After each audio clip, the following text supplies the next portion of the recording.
Hai hai hai. Selamat datang kembali di channel Min Donghua. Kali ini kita akan melanjutkan cerita Donghua. Apotesis. Gak pakai lama lagi, langsung aja kita ke ceritanya. Cekidot. Lagi pula, menara dosa adalah menara raksasa yang terbalik, dengan puncaknya tertanam jauh ke dalam tanah. Jika dia ingin memasuki bagian bawah menara dosa, Loseng harus memasuki puncak menara dosa. Apa yang ada di puncak menara? Loseng tiba-tiba bertanya. Tianmyo Abadi memberitahu Loseng bahwa ada warisan yang sangat penting di bagian bawah menara dosa. Untuk warisan ini, Tianmyo Abadi bahkan menyerahkan hak untuk bereinkarnasi. Jadi pasti ada rahasia mengejutkan yang tersembunyi di dalamnya. Penting, tapi Loseng masih tidak tahu apa-apa tentang isinya. Anda tidak tahu? Tuan Jing memandang Loseng dengan wajah aneh. Banyak tempat suci di benua naga laut yang hampir semuanya berkembang di sekitar menara dosa. Jadi semua pejuang di seluruh benua naga laut tahu bahwa jika mereka ingin mendapatkan level yang lebih tinggi, mereka harus memasuki menara dosa. Dan hanya pejuang yang mendaki ke puncak menara dosa yang memiliki kesempatan untuk berdiri di puncak benua ini. Bahkan jika Loseng bukan dari tanah suci hati ungu, bagaimana mungkin dia tidak tahu apa-apa tentang menara dosa? Bagaimanapun informasi ini bukan rahasia, jadi Tuan Jing segera memberitahu Loseng. Di dasar menara dosa ada sebuah gua besar. Kami menyebutnya Gua Xuanming, dan Gua Xuanming terbuka hampir sepanjang tahun. Tapi tempat itu dipenuhi dengan cahaya kematian yang kuat. Bahkan jika master perang tingkat 10 memasukinya, dia akan mati seketika jika dia terkena cahaya kematian hantu. Cahaya kematian Xuanming dapat membunuh master perang tingkat 10 secara instan. Loseng mengerutkan kening. Di tanah terkutuk, orang terkuat adalah ahli perang tingkat ke-10. Karena orang kuat di alam perang suci tidak bisa masuk. Jika tidak, mereka akan langsung dikutuk sampai mati. Jadi siapa lagi yang bisa masuki Gua Xuanming? Tuan Jing melihat keraguan Loseng dan kemudian berkata, karena keberadaan cahaya kematian tidak mungkin untuk memasuki Gua Xuanming hampir sepanjang waktu dalam setahun. Tetapi ada 1 bulan dalam setahun dan cahaya kematian Gua Xuanming akan sangat melemah. Pada saat ini, semua ras akan memasukinya untuk mencari peluang. Di menara dosa, bagi tempat-tempat suci utama memiliki 2 poin. Pertama, menara dosa adalah kekuatan yang kuat. Ini adalah basis inkubasi bagi mereka. Selama bakat dan kekuatan mereka cukup kuat, mereka dapat menggunakan cahaya ciptaan untuk meningkatkan kultivasi mereka 100 kali lebih cepat daripada dunia luar. Poin kedua adalah Gua Xuanming. Sejauh ini peluang yang diperoleh tempat-tempat suci utama di Gua Xuanming tidak terbayangkan, sama seperti tanah suci hati ungu ras manusia. Sebenarnya penguasa perang tanah suci hati ungu ras manusialah yang mendapat tempat di menara dosa dan memperoleh peluang besar dengan memasuki Gua Xuanming. Justru karena kesempatan itulah penguasa perang hati ungu mampu menerobos alam laut ilahi dan memimpin umat manusia untuk mendirikan tanah suci hati ungu, memberikan pijakan bagi ras manusia di benua dewa laut. Apakah saya harus mendapatkan kursi untuk memasuki Gua Xuanming? Loseng bertanya. Tuan Jing tersenyum tipis, menggelengkan kepalanya dan berkata, Anda tidak harus mendapatkan kursi. Menurut aturan menara dosa, setiap kursi memiliki 5 kuota untuk memasuki Gua Xuanming. Selama para pejuang yang memasuki lantai 10 menara dosa, Anda bisa mendapatkan kuota, sehingga Anda dapat memasuki Gua Xuanming. Ras manusia kita memiliki 4 kursi, yang berarti ada total 20 tempat. Loseng bertanya. Iya. Tuan Jing mengangguk. Jika Anda bisa memasuki lantai 10 ketika Gua Xuanming dibuka, kami dapat mempertimbangkan untuk memberi Anda tempat. Mendengar kata-kata Tuan Jing, mata Lo Seng tiba-tiba berbinar. Lalu dia tersenyum dan berkata, "Kalau begitu, terima kasih untuk Tuan Jing." Mendengar itu, Tuan Jing menggelengkan kepalanya dan berkata, "Ras manusia kita telah lemah selama bertahun-tahun dan kita seharusnya saling membantu. Faktanya, ras manusia tidak kekurangan orang-orang yang kuat di tahun-tahun ini. Sebaliknya, monster-monster tua di Tanah Suci Hati Ungu cukup kuat. Jika tidak, Tanah Suci sebesar itu pasti sudah dihancurkan oleh ras lain sejak lama. Kuncinya adalah ras manusia belum melahirkan pria kuat baru untuk waktu yang lama. Di Tanah Suci klan Yoye, beberapa prajurit dengan bakat tingkat dewa seperti Ziyu muncul hampir setiap tahun. Namun dalam 10 tahun terakhir, ras manusia hanya memiliki 3 prajurit dengan bakat tingkat dewa. Dan salah satunya melakukan kejahatan dan terbunuh di Menara Dosa. Jika situasi ini tidak dapat dibalik, ketika monster tua akan segera mati, prajurit generasi baru tidak dapat mengimbangi, sehingga Tanah Suci Hati Ungu mungkin benar-benar jatuh." Saat mereka berbicara, tawa menggelegar tiba-tiba datang dari pintu toko anggur, dan 2 sosok seperti gunung langsung masuk, kemudian berjalan ke toko anggur. "Saya khawatir tidak akan ada kuota untuk ras manusia tahun ini. Nah, percuma saja Anda berterima kasih pada saya."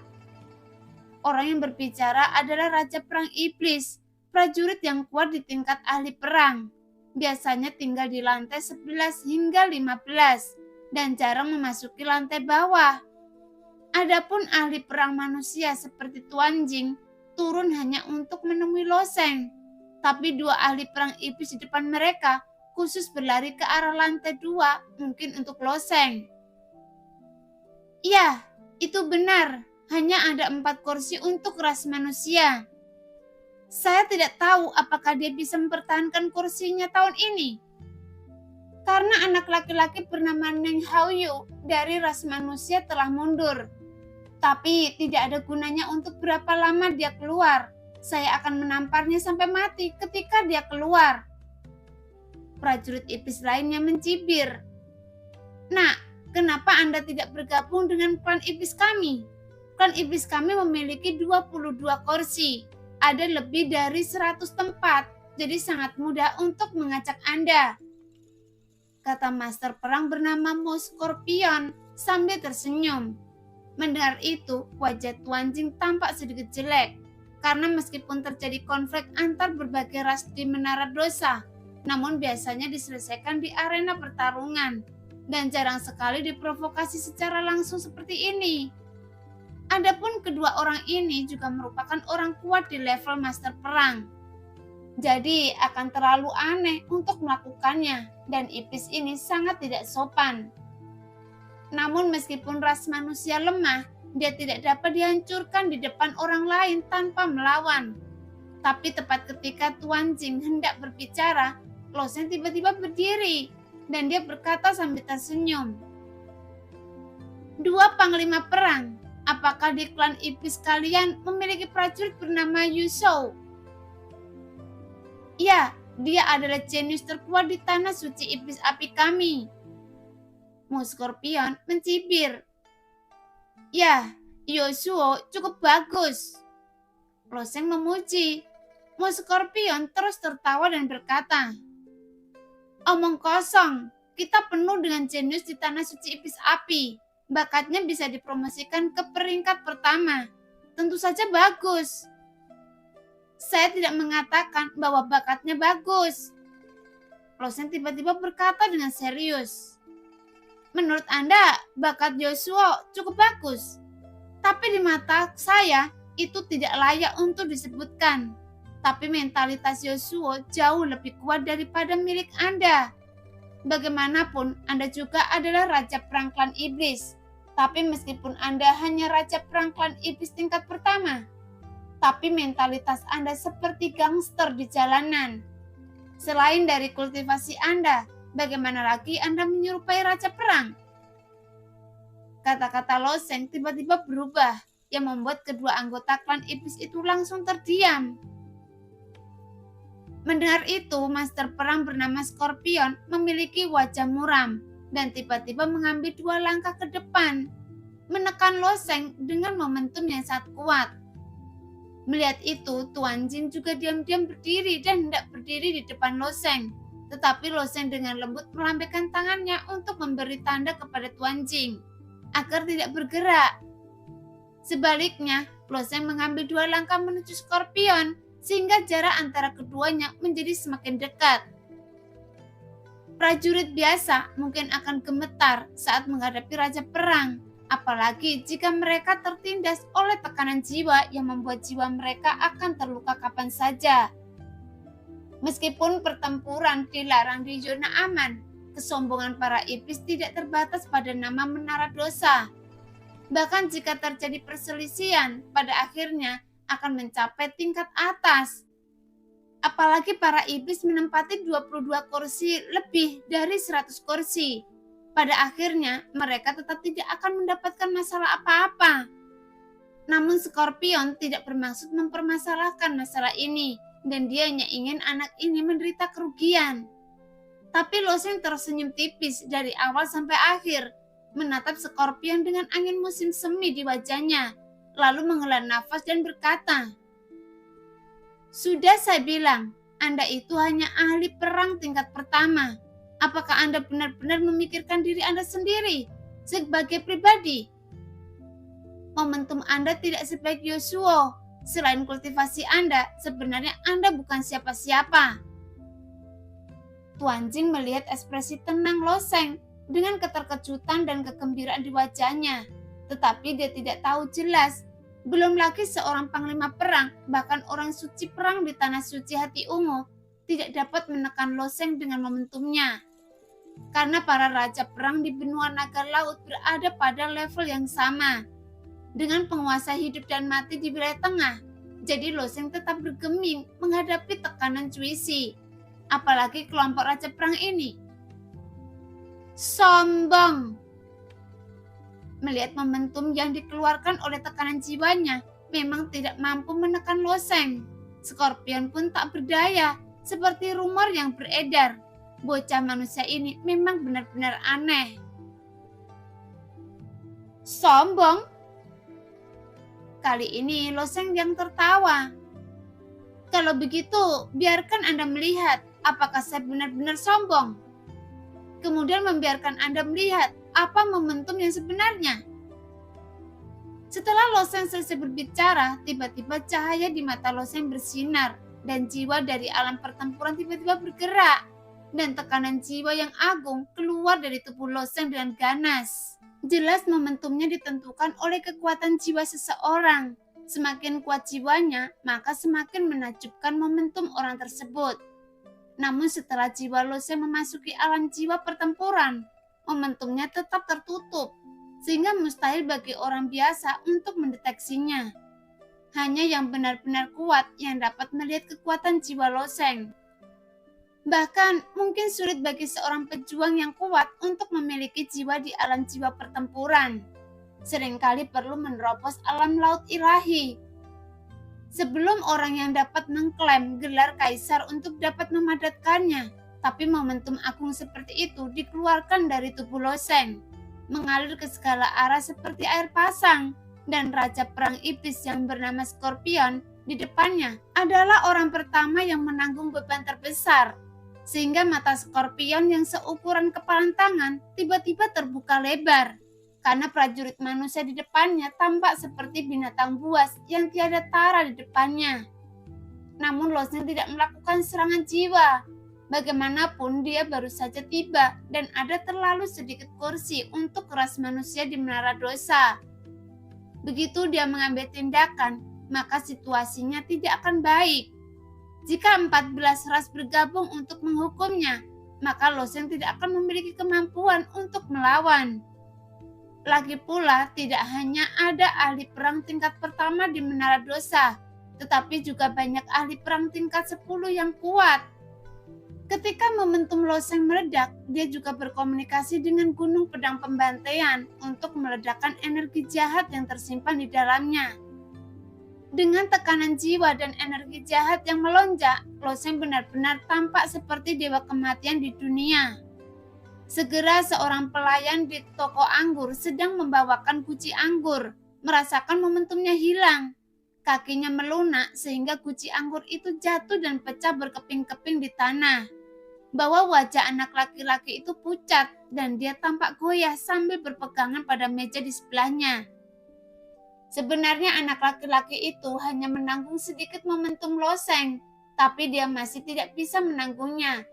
Apalagi hampir semua momentum loseng diarahkan ke depan, dan yang pertama menanggung beban itu adalah Scorpion dan Raja Perang ras Iblis lainnya, yang membuat Scorpion merasa dia tidak bisa bernafas saat ini, dan pikirannya kosong.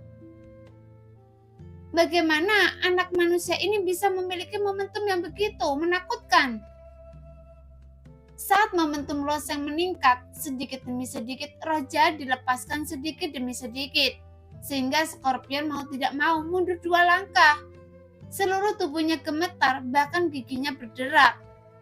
Dan situasi Raja Perang klan Iblis lainnya tidak jauh lebih baik. Bagaimanapun keduanya baru saja menerobos menjadi panglima perang setelah melintasi alam besar. Kedua panglima perang klan Iblis ini merasa telah menyentuh dunia yang benar-benar baru, dan dia telah benar-benar menjadi tingkat atas di menara dosa.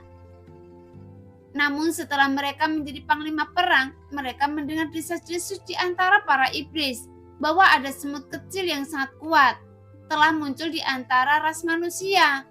Jadi mereka berdua berpikir untuk turun dan menghancurkan kekuatan semut kecil yang merupakan prajurit tingkat 8 ini.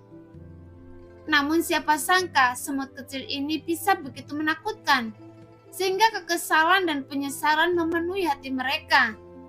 Jika kejadian ini menyebar, mereka tidak hanya akan mempermalukan para iblis, tetapi prajurit iblis yang agung akan ditindas oleh prajurit ras manusia. Tapi di mana mereka punya ruang untuk menolak sekarang? Kecuali mereka melakukannya secara langsung. Tapi jika mereka mulai dari sini, tidak hanya ada pejuang ras manusia di sampingnya. Jadi mereka berdua tidak mungkin bisa melakukannya. Namun seiring berjalannya waktu, kedua raja perang ras iblis tersebut tidak dapat menahan tekanan loseng dan hanya bisa mundur terus-menerus sampai mereka mencapai pintu toko anggur sebelum berhenti. Pada saat yang sama, wajah kedua raja perang ras iblis sangat suram. Mereka mengepalkan tangan besar mereka sambil menatap loseng. Tetapi mereka tidak bisa mengucapkan sepatah kata pun. Segera loseng menyimpan energi jahat di gunung pedang pembantaian dan tekanan jiwa dengan cepat ditarik, sehingga seluruh tubuhnya segera kembali ke penampilan sebelumnya. Dengan senyum tipis di wajahnya, memberi orang perasaan angin musim semi. Namun siapa yang bisa membayangkan pemuda ini? Dengan hanya menggunakan tekanannya dapat memaksa kedua prajurit iblis itu mundur. Tepat melihat dua panglima perang ras iblis belum pergi, Loseng berkata dengan ringan, "Apakah Anda masih ingin mempermalukan diri Anda sendiri?" Mendengar itu, iblis Scorpion mengertakkan gigi dan menatap Loseng. Pada akhirnya dia tidak kembali ke toko anggur, tapi hanya menatap dengan penuh kebencian. Tapi dia melirik Loseng dan berkata dengan marah, "Saya akan menunggu Anda di lantai bawah." Setelah mengatakan itu, Mo Scorpion dan Raja Perang ras Iblis lainnya pergi. Baru saja momentum Loseng hilang, menarik banyak makhluk di sekitarnya, termasuk pejuang dan jenderal dari berbagai ras, berdiri di pintu dan menonton. Mereka melihat seorang pejuang manusia mengandalkan tekanan jiwa, memaksa kedua prajurit iblis itu keluar dari toko anggur. Dan masing-masing dari mereka sangat terkejut hingga rahang mereka ternganga. Apakah anak laki-laki di dalam itu benar-benar seorang pejuang dari ras manusia? Itu memang prajurit tingkat 8 bernama Loseng. Dia baru saja memasuki menara dosa beberapa hari yang lalu, dan tidak ada yang bisa mengalahkan Loseng dalam kompetisi arena. Jika anak laki-laki itu naik ke puncak menara dosa, saya khawatir akan ada satu kursi lagi untuk ras manusia. Kapan ras manusia melahirkan seorang jenius seperti itu? Dengan kekuatan seperti itu, bahkan klan iblis dan klan Yoye pun tidak dapat menemukan orang lain. Apakah Anda bercanda? Hal semacam ini belum pernah terjadi di benua naga laut dari zaman kuno hingga saat ini. Tekanan seorang pejuang memaksa panglima perang mundur sungguh tidak bisa dipercaya. Jika bukan karena ketidakcocokan antara ras manusia dan ras iblis, saya akan tetap mengira bahwa mereka sedang berakting. Sekarang banyak makhluk terus berbicara di depan pintu. Xia Su Huang yang telah duduk di posisi aslinya menatap kosong ke arah pemuda di depannya dengan tatapan bingung di mata indahnya. Sebelumnya, seberapa sombongnya Xia Su Huang yang berasal dari tanah suci hati ungu, bahkan di tanah suci adalah talenta muda yang bisa menarik perhatiannya. Lagi pula ras manusia lemah di benua naga laut, jadi orang jenius di tanah suci jarang keluar untuk berlatih. Tapi tidak terkecuali Xia Su Huang. Ketika dia baru saja keluar dari tanah suci, Xia Su Huang merasa bahwa dia adalah kebanggaan surga. Bahkan dia merasa para jenius di dunia ini tidak lebih dari itu. Tetapi ketika dia memasuki menara dosa dengan kelompok jenius yang sama untuk mengalaminya, dia menemukan betapa lemahnya ras manusia dibandingkan dengan ras lain. Apakah mereka jenius dari klan Yoye, klan iblis, atau klan raksasa? Mereka jauh lebih kuat dari ras manusia yang membuat dia gemetar, ketakutan selama di menara dosa. Terkadang Xia Su Huang juga bertanya-tanya, apakah ras manusia benar-benar kalah dengan ras lain? Sama seperti klan Yoye, mereka secara alami kuat. Ketika mereka dilahirkan, tidak ada kotoran di tubuh mereka. Sejak mereka dilahirkan, mereka adalah makhluk bawaan. Sampai akhirnya dia bertemu Lo Sheng ketika dia baru saja mendapat berita. Dia dan Xing Hui mencoba menghubungi Lo Sheng. Dan pejuang ras manusia yang muncul entah dari mana ini menemukan bidang kosong setelah memasuki menara dosa. Setelah mendengar berita itu, Xia Su Huang berpikir, ras manusia ini adalah anak laki-laki itu sangat baik. Karena pejuang jenius di tanah suci hati ungu umumnya tidak berani dikirim ke menara dosa. Bagaimanapun, semua orang tahu bahwa para jenius harus dilatih sepenuhnya untuk tumbuh. Tetapi tanah suci hati ungu tidak berani mengirim mereka ke menara dosa untuk tidak ada alasan lain, karena mereka akan terbunuh dengan cepat. Meskipun berapa banyak pejuang berbakat yang dikirim, tetapi juga banyak jenius yang mati. Jadi bagaimana mungkin tanah suci hati ungu berani mengirim para jenius dari tanah suci ketika para pejuang masih ada di sana? Tapi Lo Sheng dapat menghadapi bidang kosong sebagai seorang pejuang yang sudah merupakan hal yang sangat luar biasa bagi ras manusia. Tapi si idiot Xing Hui menyinggung Lo Sheng begitu dia muncul. Dan Lo Sheng memang menyebalkan. Dan dia sepertinya tidak menaruh perhatian pada tanah suci hati ungu di matanya sama sekali. Namun monster tua di tanah suci mengatakan kepada mereka untuk tetap menjaga hubungan baik dengan Lo Sheng. Karena jika pemuda ini benar-benar bisa tumbuh dewasa, dia mungkin bisa memenangkan satu kursi lagi untuk ras manusia. Meskipun hanya satu kursi lagi, tetapi itu dapat memberikan lebih banyak harapan di benua naga laut. Akibatnya, ketika dia berhubungan dengan Lo Sheng lagi, Lo Sheng benar-benar mengalahkan Xiyu, jenius tingkat dewa dari klan Yoye. Jadi dengan hasil ini bisa dikatakan membuat hati Xia Su Huang bergetar terus-menerus. Dia merasa akhirnya ada seorang pria di dunia ini yang bisa memasuki bidang penglihatannya. Jadi ketika Lo Sheng bertanya berapa biayanya untuk satu malam, Xia Su Huang marah, tapi dia akhirnya menahannya.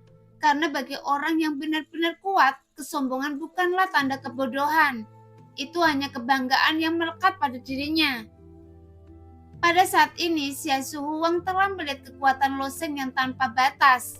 Tingkat budidaya prajurit tingkat 8. Loseng mungkin dapat bertarung dengan prajurit tingkat 9 atau bahkan tingkat 10. Mampu memiliki kekuatan seperti itu dengan tingkat kultivasi yang lebih rendah. Xia Shuhuang merasa bahwa dia telah melebih-lebihkan Loseng. Tetapi apa yang tidak pernah diharapkan Xia Shuhuang adalah bahwa Loseng akan memaksa dua raja perang ras iblis untuk mundur hanya dengan mengandalkan momentumnya sendiri yang menunjukkan Loseng benar-benar luar biasa, sehingga pemuda ini tiba-tiba menjadi sangat misterius di mata Xia Shuhuang. Bagaimanapun, hampir semua jenius berasal dari tanah suci hati ungu. Kekuatan ras manusia yang tersisa hanyalah beberapa sekte kecil yang melekat pada tanah suci. Jadi dari mana Loseng berasal? Sekarang senyuman di wajah Tuan Jing menjadi semakin kuat. Dia mungkin merasa bahwa keberuntungan tanah suci hati ungu dalam beberapa tahun terakhir tampaknya telah meningkat dengan munculnya Loseng.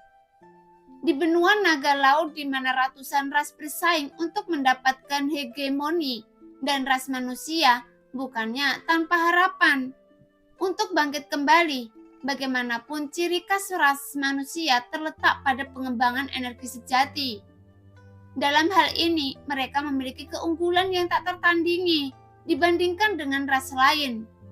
300 tahun yang lalu dan 100 tahun yang lalu, ada dua orang jenius tingkat dewa dalam ras manusia. Dan kedua jenius tingkat dewa ini memiliki kemungkinan besar untuk mencapai alam laut ilahi. Namun sangat disayangkan bahwa jenius pertama dibunuh oleh ras lain. Setelah dia keluar dari Gunung Suci Hati Ungu untuk berlatih, meskipun jenius tingkat dewa lainnya telah tumbuh, dia akhirnya jatuh ke Gua Xuanming. Meskipun ada banyak peluang di Gua Xuanming, tapi tingkat bahayanya juga sangat besar. Bahkan jika panglima perang memasukinya dan tidak memperhatikan, dia akan jatuh tanpa ada ruang untuk perlawanan. Tetapi Tuan Jing melihat bahwa Loseng yang asal-usulnya tidak diketahui jauh lebih kuat dari prajurit biasa. Kekuatan murninya sangat menakutkan, bahkan dapat bersaing dengan prajurit tingkat 10. Bahkan kekuatan jiwanya tampaknya mampu menekan para panglima perang. Jika pemuda ini mencapai alam laut ilahi, saya khawatir tidak ada seorang pun di seluruh benua naga laut yang dapat mengekang pertumbuhannya. Menilai berdasarkan poin ini, Tuan Jing merasa tidak berlebihan jika memberikan Loseng sumber daya sebanyak mungkin di tanah suci hati ungu. Bagaimanapun, tujuan pertemuan Tuan Jing dengan Loseng mungkin telah tercapai. Faktanya, Tuan Jing ingin melangkah lebih jauh dan ingin mengundang Loseng ke tanah suci hati ungu. Lagi pula, ada susunan teleportasi yang mengarah ke tanah suci hati ungu di tanah terkutuk. Karena akan lebih baik jika kekuatan besar laut ilahi di tanah suci bersedia memberikan nasihat kepada Loseng dan bahkan menggunakan lempeng hati ungu untuk membudidayakan Loseng. Namun Tuan Jing juga tahu bahwa dia terlalu banyak berpikir. Bahkan para jenius tingkat dewa di tanah suci tidak menerima perlakuan seperti itu. Lagi pula, masalah seperti ini bukanlah sesuatu yang bisa dia putuskan. Jadi dia tidak mengatakan ini pada saat itu. Tepat ketika Tuan Jing membawa Xia Shuhuang pergi dan mereka baru saja keluar dari toko anggur, Xia Shuhuang tiba-tiba berbalik dan berkata, "Anda belum tahu nama saya." "Ya, siapa nama Anda?" Loseng berkata sambil tersenyum. "Musim panas adalah musim panas. Musim gugur adalah musim dingin yang beku." Saat dia mengatakan ini, Xia Shuhuang tersenyum anggun, berbalik dan mengikuti Tuan Jing pergi. Setelah kembali ke ruang tamu, Loseng menyewa ruang budidaya rahasia lagi dan terus menyempurnakan cahaya ciptaan dari batu gia ungu. Mengandalkan cahaya ciptaan, budidaya Loseng meningkat dengan sangat cepat. Jelas tujuan Loseng adalah menjadi pejuang yang kuat di menara dosa. karena hanya dengan mencapai level Raja Perang, Loseng dapat memiliki kesempatan untuk melawan Cuisi. Saat memasuki Menara Dosa, Loseng hanya mengalami beberapa pertempuran. Setelah bertarung melawan para pejuang di tingkat pertama, cahaya ciptaan yang diperoleh Loseng yang memungkinkan Loseng dipromosikan dari prajurit tingkat 7 menjadi prajurit tingkat 8.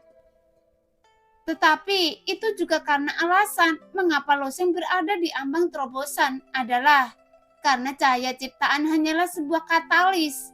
Di tingkat kedua, Loseng memperoleh banyak cahaya ciptaan dari batu gia ungu. Namun Loseng tidak menerobos setelah sepenuhnya menyerap cahaya ciptaan. Jadi berdasarkan penilaian Loseng, saya khawatir dia masih perlu menyerapnya cahaya ciptaan dalam jumlah yang sama, sehingga dia dapat menerobos. Cahaya ciptaan Siyu berasal dari pejuang lain, sedangkan cahaya ciptaan pejuang lainnya diambil dari para prajurit di lantai 1 dan 2. Tentu saja jumlahnya tidak terlalu banyak. Sepertinya saya perlu naik ke tingkat yang lebih tinggi dari Menara Dosa sesegera mungkin, karena jumlah cahaya penciptaan di tingkat yang lebih rendah terlalu kecil. Memikirkan hal ini, sekarang tujuan Loseng adalah para jenderal di Menara Dosa. Jelas para jenderal itu juga naik selangkah demi selangkah. Jadi secara alami jumlah cahaya ciptaan di tangan para jenderal setelah lantai 5 akan jauh lebih besar dari sekarang. Sayangnya aturan Menara Dosa terbatas. Dia harus memanjat lapis demi lapis. Bahkan jika dia menghadapi bidang kosong sepanjang waktu, itu akan memakan waktu lama. Setelah beristirahat sepanjang malam, Loseng keluar dari ruang pelatihan keesokan harinya. Ketika memasuki arena kompetisi, pemandangan tiba-tiba menjadi sunyi. Meskipun ada prajurit yang bertarung di arena kompetisi siang dan malam, jadi kemungkinannya Loseng menggunakan momentumnya untuk mengusir 2 master perang iblis. Telah menyebar ke seluruh lantai 2. Dengan kata lain, sebagian besar orang di Menara Dosa tahu bahwa bintang jahat yang menakutkan muncul di lantai 2. Meskipun Loseng berasal dari ras manusia, kekuatan tempurnya jauh melebihi level yang sama. Bahkan kekuatannya belum mencapai batasnya. Belum lagi sebelumnya, Loseng mengalahkan Jenderal Perang Siyu, seorang jenius tingkat dewa dari klan Yoye. Jadi siapa yang berani menantang Loseng sekarang? Jadi ketika Loseng baru saja datang, ada 2 orang yang bertarung di arena. Ketika pemenang ditentukan di antara mereka, pihak yang menang memperhatikan Loseng di luar arena, dan wajahnya berubah drastis. Seolah-olah dia seperti digigit oleh ular, dan dia dengan cepat melompat keluar arena. Karena aturan Menara Dosa lebih baik daripada yang ada di arena. Karena meskipun orang itu bisa bertarung sesuka hati di medan perang, jika Loseng datang dan membunuhnya seketika, dia akan mati secara tidak adil. Oleh karena itu, melihat pemenang itu yang melarikan diri, banyak prajurit tidak menertawakannya. Karena tidak ada nyawa yang diambil di tanah. Jika Loseng membunuhnya, itu akan sia-sia, dan itu hanya menjadi batu loncatan bagi Loseng untuk naik.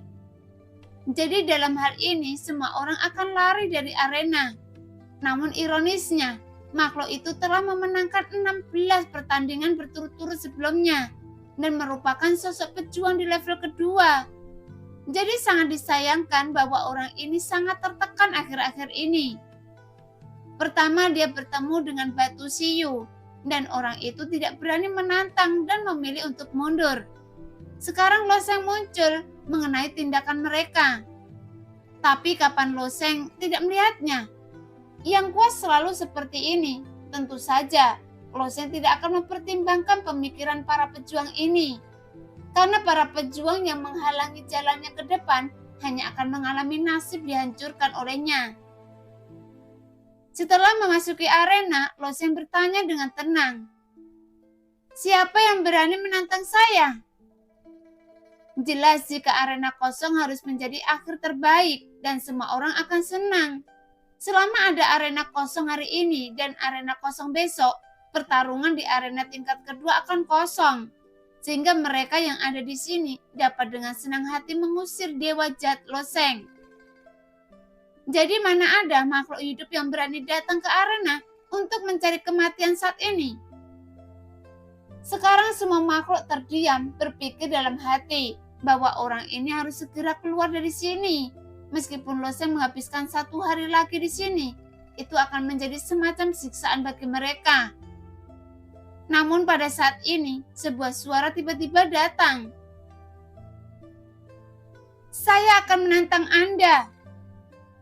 Mendengar suara itu, wajah semua orang tiba-tiba berubah, dan alis Loseng juga berkerut. Siapa yang berani menantang Loseng? Sialan, apakah Anda tidak peduli dengan hidup dan mati? Tetapi jika Anda menantangnya, Loseng akan punya waktu 3 hari untuk naik ke lantai 3. Jadi bukankah ini berbahaya? Loseng dapat dipromosikan dengan bebas. Jika Anda ingin menantang, pergilah ke lantai 3 dan tantang dia. Tampaknya Loseng akan tinggal di lantai 2 selama beberapa hari. Sementara banyak makhluk memarahi, orang yang berbicara adalah Siyu dari klan Yoye. Mendengar itu, Siyu memandang para prajurit yang mengumpat dengan mata dingin dan berkata dengan marah. Apa yang Anda katakan? Melihat Siyu marah, banyak prajurit yang tutup mulut. Mungkin karena mereka lupa bahwa ada bintang jahat lain di sini. Bagaimanapun, Loseng memang menakutkan dan batu gio ungu ini juga tidak buruk. Lagi pula untuk kelompok prajurit ini, keduanya adalah keberadaan yang tak terkalahkan. Wanita ini dihentikan oleh Loseng kemarin. Dia awalnya dalam suasana hati yang buruk. Jadi jika ada yang menyinggung perasaannya, mungkin akan menjadi masalah besar baginya untuk tetap berada di lantai 2. Bagaimanapun nasib para pejuang dari lantai 1 hingga lantai 5 sungguh sebuah tragedi. Jika mereka tidak bisa naik, mereka akan selalu menjadi batu loncatan bagi orang lain. Dan itu adalah satu-satunya aturan yang telah berubah di Menara Dosa. Pada awalnya tidak ada aturan untuk promosi gratis di Menara Dosa. Sehingga setiap ras besar memiliki sekelompok jenderal di tingkat yang lebih rendah untuk mendapatkan poin. Karena mereka tidak dapat dipromosikan.